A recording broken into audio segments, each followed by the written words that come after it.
Hello guys and welcome to another episode. I'm your host Hamza Lukili. Now moving on to the next tool, which is the crop tool.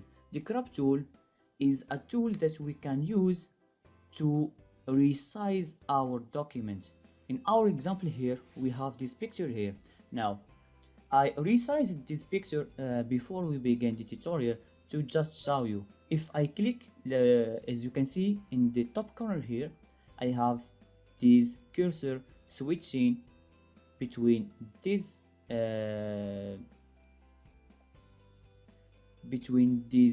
sign to the one here to make me resize the document. And if I click, you will see that I already have an area that is not covered in my document, and if I want to resize it, I can easily resize the document as I see it fit.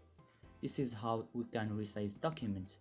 Now I'm not going to resize the document, I'm just showing you how to use it because I like the size I have right now, but this is how we use this tool.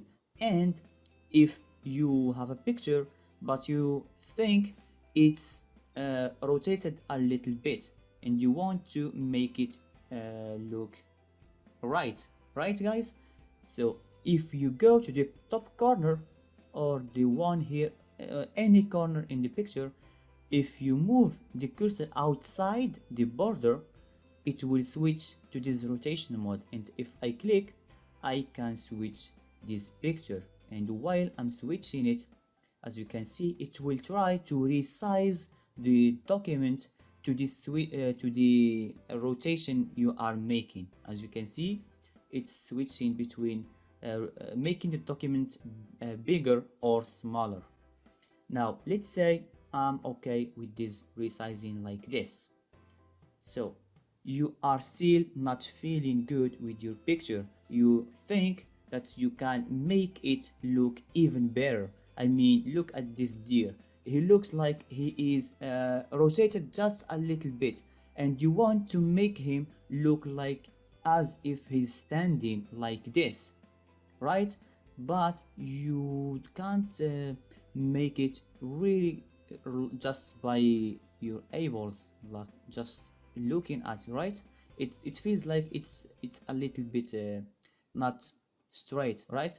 And so we have this tool here in the top corner. If you see, we have this straighten written here. If I click this, it will show you a ruler that you can click and drag like this. For example, let's say I wanted it to look like he's standing like this, and if I move, it will try to resize and rotate the document to make it look as the ruler we just draw.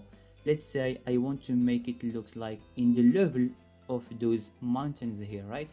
If I click and try to select like this mountain one here and drag it to this one, it will rotate this picture to make this one here look at the same level with the other one. You see, it switched already. I will click like this and click OK. I like how the picture look like this, right? It's really good. It's really good like this. Let me just zoom in a little bit like this. Okay, this is how we use this crop tool, and we have the perspective crop tool. Now this is an advanced tool. We will not be using this tool, but this is a perspective crop tool. You know, you can make a perspective selection if you have a perspective drawing, but this is how we use the crop tool, guys. Now we are going to move to the next one, which is the Eyedropper tool. You've seen me using it already more than one times. This is basically a tool that you can use to grab a color. Let's say that I want, let's make a new layer here, that I want to draw in this sky here. Let me make my let me make my brush size bigger a little bit, just like this, and make the hardness 0, just for the sake of this tutorial. Now let's say I want to draw in this area, but I want to pick this blue color here. How can I do it? Well, if you click and choose the eyedropper tool, we have the shortcut, the eye. It's like eye, so it's eye. If you click and drag, it will show you the color you are pressing on. For example, right now I'm on this blue color here, and if I move, I will have this yellowish color here. Now if I select this area here and switch to my brush tool, I will draw with the color I just selected, and as you can see, it will try to blend with the colors I already have. As you can see, I'm making quickly like a big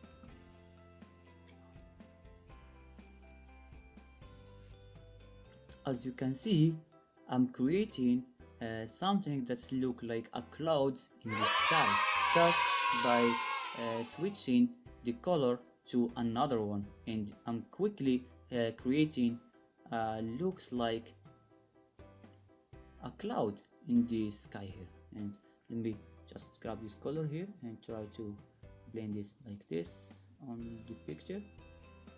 It's really easy, guys. As you can see, it's not something hard to create here. This is how we use the eyedropper. Now if you click on the eye in your keyboard and click in an area, you will have this color selected. Now if I click on this yellow one here, I will make it like this. It's yellowish like this.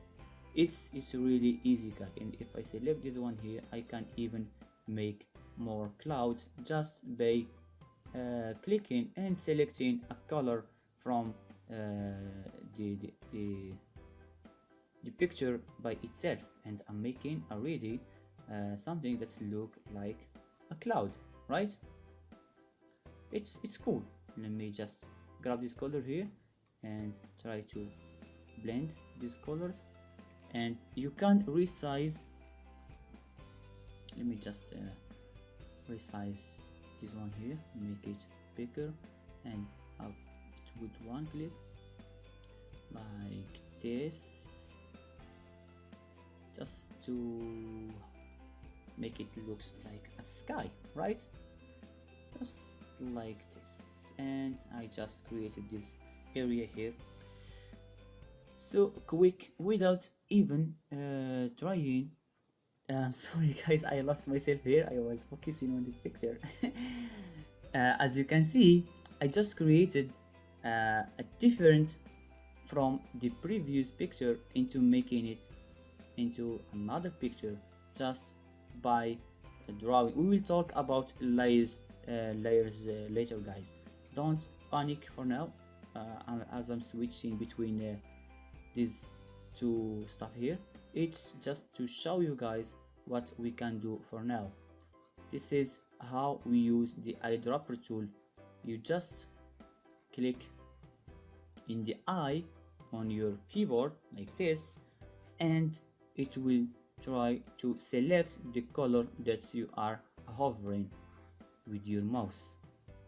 We're not going to talk about these tools here because they are advanced, so we are going to learn about them later on the course. For now, we are going to stop on just learning how to use the eyedropper tool, and in the next one we will have a better episode because we are going to learn how to use the tools that everyone wants to learn.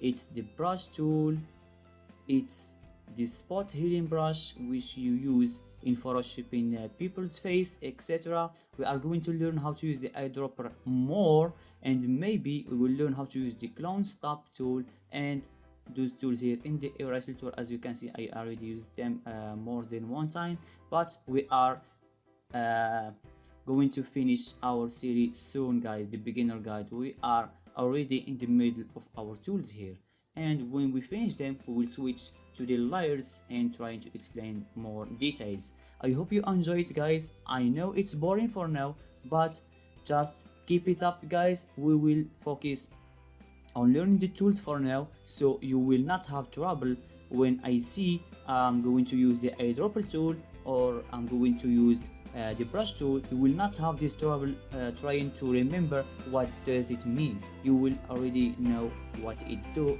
and how to use it. So see you guys in the next episode, and thank you for supporting this channel.